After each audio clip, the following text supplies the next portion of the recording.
financing your next billion. Gain insights into successful engagements with venture capitalists and investors.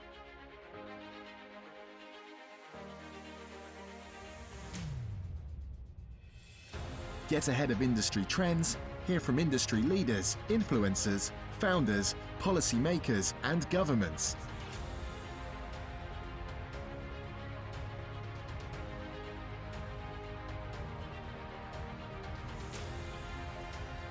Stay in the know on how to finance your next billion. Hello, and welcome to Financing Your Next Billion Talks, FYNB Talks. I'm your co-host, Jerome Curry, alongside Yvonne Gamble. Say hello to the folks, Yvonne, and anything you'd like to share on your heart this day. Well, so wonderful to be here, and just want to say it's a new day. And every day begins a new day with the sun shining, outside. I take a little short walk, if nothing else, just so I can get some of that good old vitamin D. And just happy to, be with the people today. And I think a real hot topic that we're going to be talking about. We're going to be going over here, and I'm looking forward to jumping right into our topic. Absolutely, Yvonne. And our topic today is a really good one. This is the 7-stage evolution of a brand. And so we're excited to talk about this topic today. And we're going to be going through some of the things that you need to know in evolving a brand. Now, for decades, companies have really neglected looking at their brand and how it can be environmentally and socially responsible.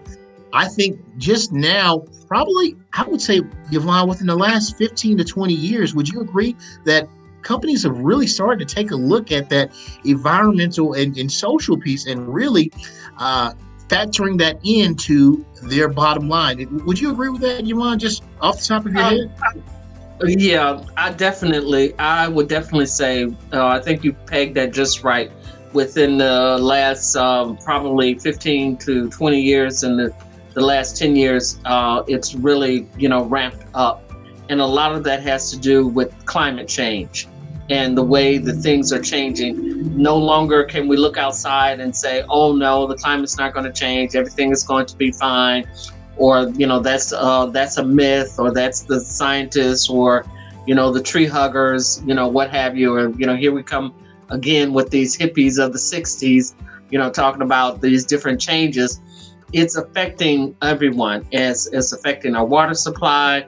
It's affecting, we even have some countries that are in the South Pacific, island countries that have now had to move Kiritai. They actually called on Australia, and they called on New Zealand, and they will, within the next probably 5 years, everyone will be off the island. Wow. So that, they still are maintaining themselves, as a nation, but their home that they lived on for all these, thousands of years is gone. It's underwater. And this is the reality.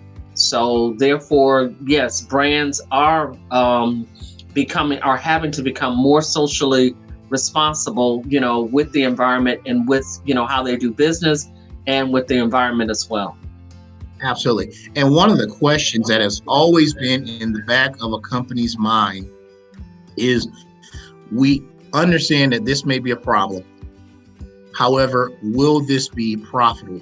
And there's always been, I think, this unfortunate distinction that we can't be environmentally friendly and socially friendly without it hurting our profits. And I think that a company has to be willing to challenge itself. And that's what we're going to be talking about, the different stages of how companies are going through looking at their brand and really starting to examine, okay, how can we be more environmentally and socially friendly and responsible? In addition to that, how is this going to impact the bottom line? And then what they'll see on the other side is that how it's going to positively impact the bottom line. I think the question now that companies are really starting to see is that there really is a financial advantage in building a better world and being able to really see things differently. We can see this with leading brands such as Pepsi, Google, Nike, and other brands. We mentioned in our previous session about Starbucks and how all of their coffee products are socially socially gain and obtain. And so that's something that's really huge when you start to look at the different ways that companies are getting their products and their materials. So these are some of the things that companies are really starting to find out. They're starting to find out that, you know what, not only is it good environmentally to do things in this way, not only is it good to be an advocate for certain social policies and certain social injustices, but they're also finding, as Nike found out with certain shoes, that this could be profitable as well. So Yvonne, why don't you go ahead and start walking us through some of these stages, and then we can go ahead and take it from there. Okay, very good. And yes, you said that very well. Because basically what's happening is a lot of these, with the 7 stages, we're going to be talking about several things, and one definitely regarding, unsustainable, that corporate self-interest. But all of this is in that process of becoming a brand leader. And you could be many companies. You have to understand, a company can be a high-end leader today, and if they're not looking at their social responsibility, their environmental responsibility, then they actually lose that brand leadership, in the decades to come. And it's going to be very important, over the next decade. We're actually within the next 5 to 7 years, what you do and what you do as a company.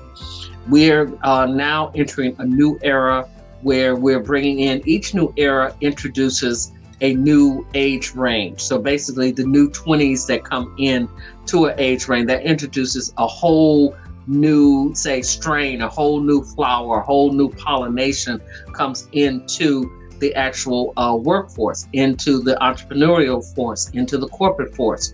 And with the millennials, they're more geared towards cause marketing, cause business. They love to do things for a cause, for the right causes. And so they're not the profit-driven people of yesterday as many of the businesses are. And that's why you're seeing businesses making those different changes. So for most organizations, this is where we are today, where we cannot sustain these corporate simple self-interest. That interest now has come outside of that corporation, as Jerome was saying, and it has to actually extend out into the public and be for the public. And one of the reasons why it was truly not hard to make these changes. It's truly not hard. It's not as hard as we try to make it out to be, or as we try to say, to pivot and become socially responsible or environmentally responsible. What it simply was it was a way things were done and the way things have been done for years. And so therefore, your corporations did not want to change the way they did. So they basically said, well, it's going to affect our bottom line adversely, so we're not going to make these changes. But now when we see we're at the point of we have to make the changes, the very first ones who are able to make the changes and who are making the changes in the larger way and in the larger fashion are the big corporations, who were the very first ones to say they couldn't do it. And so now they're saying they can do it. Your company can make donations to philanthropy or practice some other way of cause marketing, but this will largely define your success in monetary means to your shareholders. And so therefore what will happen is you need to actually make certain that your branding and your marketing and your advertising exactly what you're doing, whether that's a very large impact that you're having or a small impact. And start off with small incremental type impacts, and those increments actually grow into that larger impact. So I'm going to pass it back on to Jerome to tell us about stage 2, and that's about the self-directed engagement. You know, Yvonne, when we talk about self-directing, it's so important that we understand that, you know, startup companies and these other companies, you have an opportunity to be able to build in how you're going to be socially responsible, how you're going to be environmentally friendly, and you have an opportunity to build this in. Now, a growing number of organizations are moving to the stage to where they're going to start to initiate some of this engagement. However, what we're finding at this stage is that a lot of these companies, they're mainly making these outreach efforts to basically do what we call, Yvonne, is check the box. You know what? I got the box checked. Oh my goodness, we did something for a shelter. Let's check the box. And they're still mostly motivated by self-interest and the desire to avoid bad publicity. Let me give you an example of this. Yvonne, very recently last year, we had a lot of companies potentially pour venture capital dollars into different African-American initiatives, different African-American efforts. Yeah. And the reason why was because of everything that happened with George Floyd. And you had a lot of companies that they wanted to say, well, listen, you know what? Hey, we noticed that this has been an issue, and we want to check the box. We want to check the box and say, hey, you know what? Here's a check. Now, most of that was done out of self-interest. There was not a plan to distribute these resources. There was not a tracking system to be able to distribute these resources. There was not a solidified timeline on these resources. There were a lot of different questions about, okay, who are these resources going to? What's going to be the impact for the community? How are we going to be able to measure whether it was successful or not? So this was an excellent example of self-directed engagement, where they were simply checking the box on whether or not we wanted to be involved in something. And then, you know what? Hey, we're involved. And you know what? We don't want any bad publicity. And so what does that mean? That means, well, you know, it really isn't a part of your core values as of yet. It's something that you check the box on. Now, that doesn't mean you have to stay there, but it does mean that you have to grow from there. Yvonne, tell us a little bit more about the next stage, and if you had any thoughts. Before I can even go to that, I just have to I have to give you kudos for that, because you are so right. That's exactly what a lot of people did last year. Everybody jumped on the check the box. I call it the check the box bandwagon. And you know what it reminded me of was this, and what you're saying that has to be done. And that was this. I can remember Gorbachev, when they were dismantling the USSR, and they were giving all the different nations their independence. And during that time, Gorbachev made this statement, which has resonated with me, and it still does. And that was, he says, albeit that the people need to be free and need to be able to govern themselves, they do not know how to govern themselves. And so therefore, this must be a process. This cannot simply be open the door and let them out. And I remember when he was saying that, at that time, I really didn't quite understand what he meant. But as time went on, I began to understand better and better as I saw, you know, how many of those nations, they floundered. And some of them are still floundering and are still trying to find themselves, you know, here, you know, almost some 30, 40 years later, they're still trying to, you know, right themselves and get things on the right path and really, you know, bring up their gross products. And so, and become a force, you know, in the world. And this is what happens when you say, like with this self-directed engagement, if it's just simply I'm doing this. You made a post, your company made a post about what it did or what it was going to do and how it was going to benefit a cause. And so I saw you do that, and you're my competition. So I better get a post out there, and I better get a press release out there, and I better, put my name, my hat in the name as well. I better check the box. And that's what they were doing, and not realizing that you were putting a lot of monies or a lot of information or philosophies into some of these places and people who really didn't even have the wherewithal to even receive it. And then the question became, like you said, did any of the people actually, who got it? How many people actually did receive all of these things that, they said they were going to receive, and who's checking? Where are the checks and balances on these systems? So where we are a year later, 2 years later, to see, did these things really happen, or was this simply a check the box? So I really want to go right into to say, how can you do this? How can you actually be socially responsible in your brand and have that, and do it in its truest form? Now, with your C-suite, what you need to be doing at this stage, if this is something that you're really going to do, because it's a necessary item, it needs to be done socially for your social responsibility and accountability, and it needs to be done for your environment that you actually have impact over. And that's not just simply sometimes when we think about the environment, we think, well, what I do doesn't really, impact or doesn't really affect the environment. The environment is not only just the world outside of you, but the environment could be the culture, the race, the gender specificity. All of these different things are the environment within which you actually produce and or sell your products and services.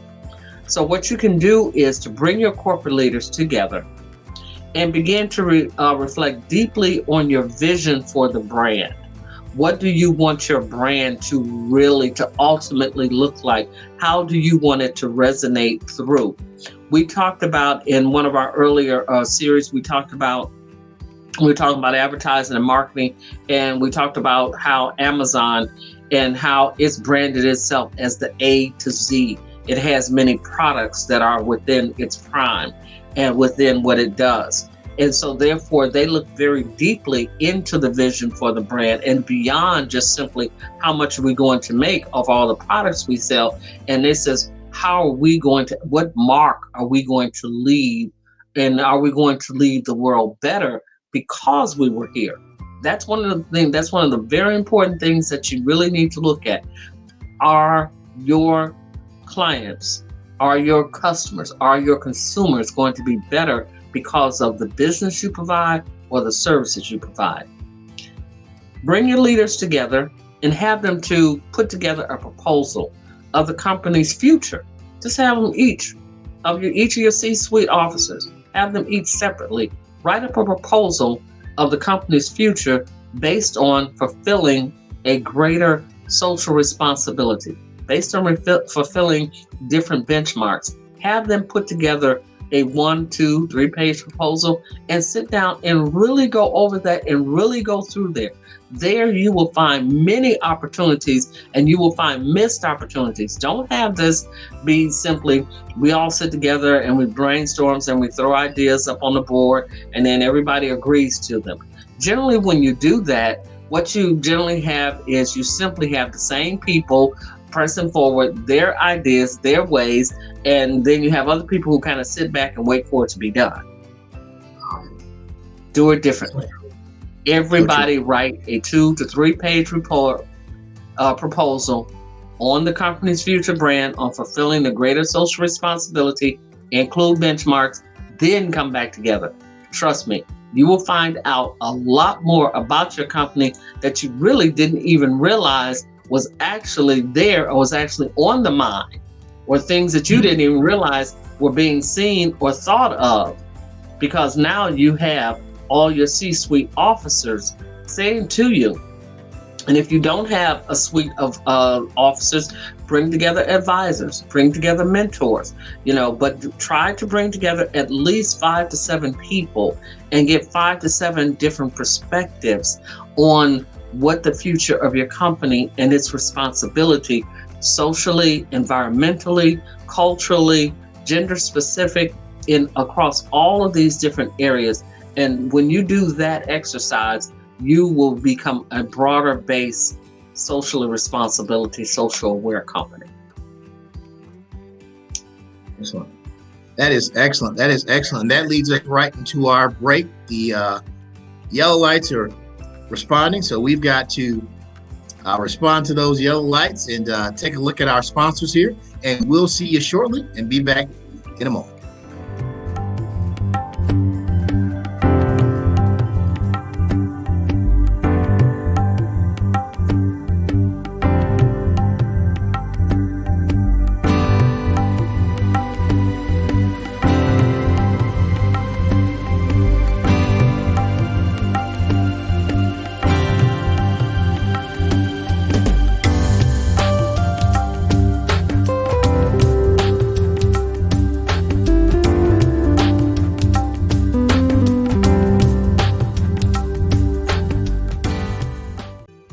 Well, welcome back to the show. This is FYMB Talks with Jerome Curry, your co-host, and Yvonne Gamble. And we're just going to hop right into it here and talking about this next stage in the socially responsible brand. And this next stage is where you have consumer-facing self-interest. So at this stage, you have a company that begins to move towards an authentic commitment to socially responsible behavior. However, it still fails to make all of its consumer facing outreach consistent. So let me give you an example of this. A good example of this I can think of, Yvonne, is actually Wells Fargo. Let me tell you why. Maybe about 4 to 6 years ago, Wells Fargo had a huge, and when I say huge, I mean a huge scandal, maybe a little bit longer than that, maybe 5 to 8 years ago. Wells Fargo had a huge scandal involving them setting up fictitious ghost accounts, a lot of different moving parts going on where people were setting up accounts they didn't know about, different fees, a lot of different maleficence where Wells Fargo was concerned. Well, they started making changes. The CEO ended up stepping down. That's a huge, huge thing. We're talking about a multi-billion, probably trillion-dollar bank where the CEO is stepping down, where they're making all these changes. And they're doing these changes because of the negative publicity they're getting hit with and all the things that they're going on. So they've got this consumer-facing self-interest that they're working with. Well, here's something else that was happening. As a result, consumers and employees often experience a disconnection between what the company says it stands for and its actions. So there was a time frame where they were making all these changes and people really didn't feel like they were making these changes for the good of the people. They felt like they were just making these changes just because we have all of this negative publicity. So what does that mean? That means that Wells Fargo has to continue to make changes. Wells Fargo has to continue to make strides. Now, and I've seen them continue to do things, and they're moving up in their branding, and they've seen some improvements, but they've still got a way to go because there have been some recent news and some recent headlines that suggest that, you know what, they aren't living up to those commitments and to those values. And ladies and gentlemen, what we know is that branding isn't what you say. Branding isn't exactly what you do. Branding is who you are. And when you look at those things, it will help you in being able to navigate how to be a socially responsible brand. What do you have to say on that, Yvonne, before we head to that next topic? Yes, you framed that up very well, Jerome. And that is, it's that when you're changing your actual face, it's like you're putting a new face on.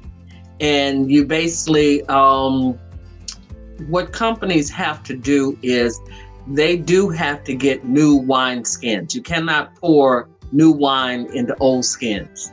And that's what they're doing a lot of, where they're doing, all of that outward look, all that outward dressing. They're kind of dressing it up, or, taking off the old face, taking on the new colors, doing some new, throwing out a few new ads. Well, people are very savvy. Consumers are extremely savvy. We're no longer living in the time where, it took us years or 2 or 3 years to get some information, about what was going on or what had happened in Washington, D.C., and that the president had changed or something, had happened, or slaves were free, or, what have you. We're in the day of instantaneous. Something happens, we know it even before, it has hit the social media and the wires even before some of the major news outlets get the story. So what has to happen is nobody is believing these facades. And what corporations have to do is you got to stop with this. You got to change the inside. You got to change the interior. And sometimes what you have to do is it's almost really, I think probably what would really help, say, a Wells Fargo and many other companies who find themselves sitting in that seat that Wells Fargo is sitting in, if they treated this like the way that you would do when you went through a merger and acquisition. When you go through a merger and acquisition, and when a corporation goes through that, they will get rid of completely, almost, all the way down to the supervisor and managerial level, from the CEO, the whole boardroom. They'll get rid of all of them. They'll just wipe them out completely. And they'll bring in a whole new group. This was done by, you saw AT&T, and AT&T continues. They are masters at doing that. They'll take and they will let go of 30,000 or 40,000 people. And people look at that and say, oh my God, how can they possibly do that? That is so irresponsible. But that's the reason why that no matter what other telecom companies come into the business, they maintain that number one. Because why? They don't just let go. They don't just, change out this person who's sitting in the CEO seat, because really that's like saying, fine, I'm going to get, like with the Wells Fargo, that example, and I have nothing against Wells Fargo, but that's like, you got the stagecoach, you got the horses, but the stagecoach is the same stagecoach is carrying, all the gold or all the money or all the stocks and bonds and what have you. And so when they get to a place, they'll change out the horses, they'll change out the driver. It may give you some fresh horses, get you a new driver, but guess what? We still driving that same old stagecoach. We can go across the country, and when it gets to the other end of the country, I don't care. They can change drivers 10, 15, 20 times. You still, when you go from New York to California, you still driving that same coach. So when you get there, that same payload is still in there. And that's the reason why people are not gravitating towards Wells Fargo and these other companies, who are having to make, these big, not pivots. They got to make a change. They got to make 100%, 360 degree, get rid of everybody, every thought process, and bring on a whole new group of people so that they can get some new, fresh ideas, some new, fresh ups. But as long as you keep just simply, changing out, who's sitting in the hot seat, who's sitting in the CEO seat, you're not really doing anything. You're really not. And that's so, that's really, my take on that. And they really want to make a change. They want to make a difference, and they want to, keep their standing. They're going to have to let them go. They're going to have to let them go and just get a whole new crop of people in there. And that's, that kind of leads me, into, the next topic, which is self-directed reform. You got to reform it. There's no two ways about it. You cannot change. You can't say, I'm changing, but I'm going to keep everything. I'm going to keep everybody the same, but we're changing. Because you're going to be hard pressed to get everybody who has been doing that for the past 20, 30, 40, 50 years. Those people are not going to change. They are not going to change. So not to the degree. They may change somewhat, slightly, but they're not going to change to the degree, because remember, what made them where they are today, what made them profitable today, were the ideas and ideologies that they brought with them for the last 20, 30, 40, 50 years. So you're going to be hard pressed to even convince them that change is good for them. They're not going to believe that. You're going to have to bring in a whole new suite. Wow. So when you get to the self-directed reform stage, this is the stage where a brand examines the details of its mandate. If its mandate says you have to change, then it has to re-examine and restructure its core values. What is its purpose? What is the purpose here? What purpose are you serving? And it has to make certain that there's consistency, not only in its messaging, like Jerome said, your actions, so that you don't get that disconnect. You got to make certain that you're reconnecting your citizenry that you're serving. You got to reconnect your employees. You got to reconnect all of that, because they're just as the consumers are not believing in you, your employees are not going to believe in you either. And there's too many opportunities and too easy for someone to just walk across the hall, walk across the door, click the button and go to somebody else.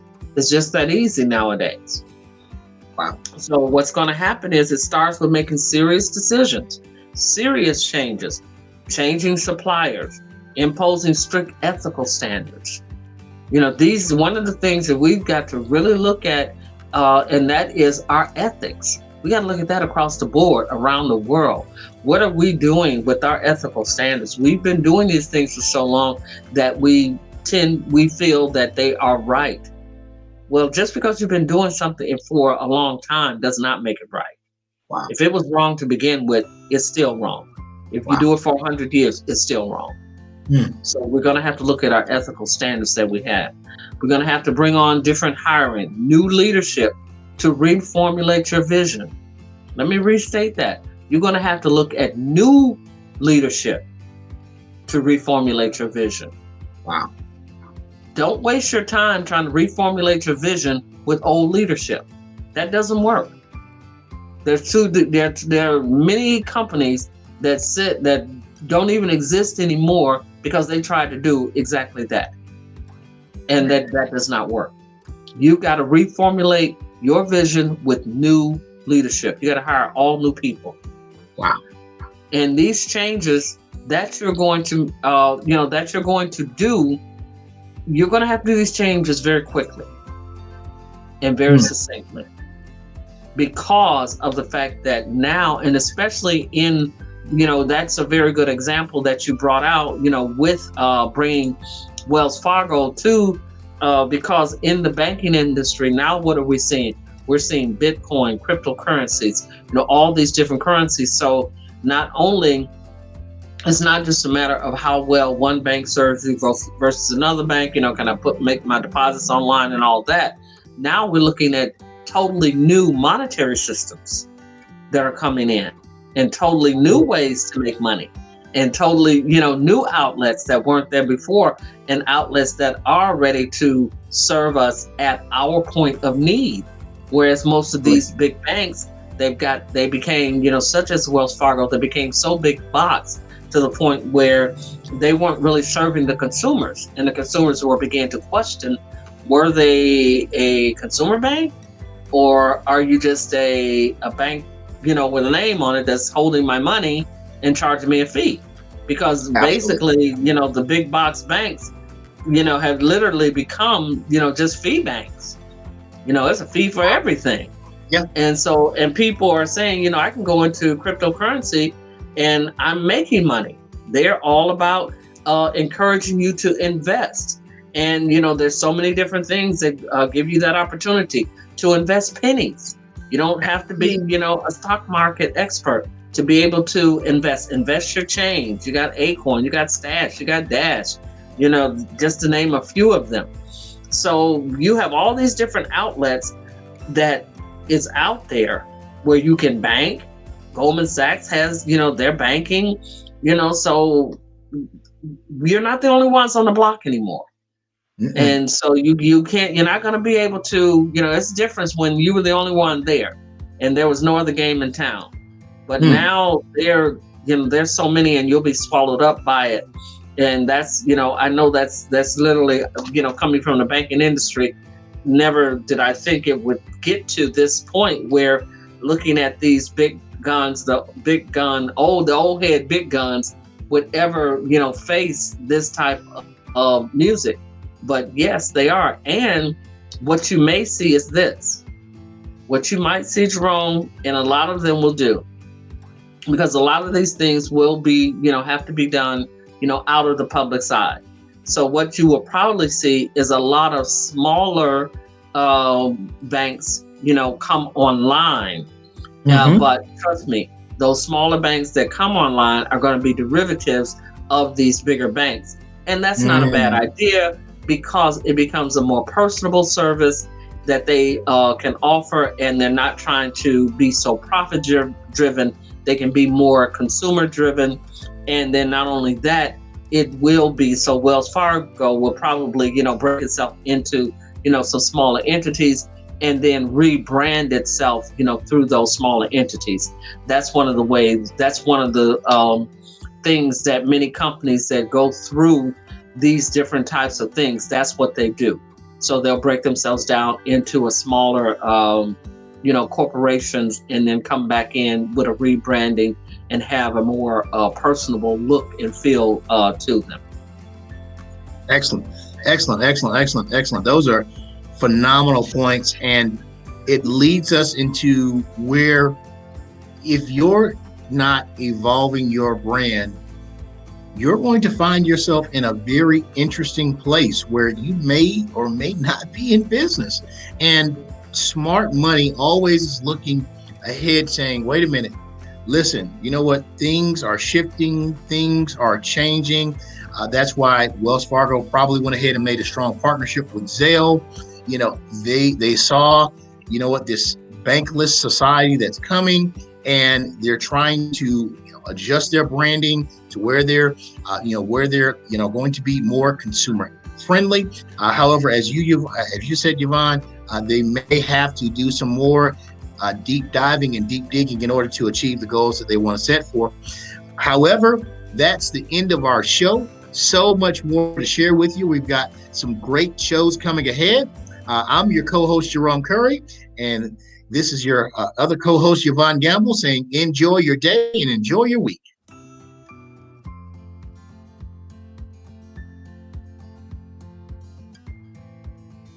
Financing your next $1 billion? Contact us to be a guest. Join us for the next show.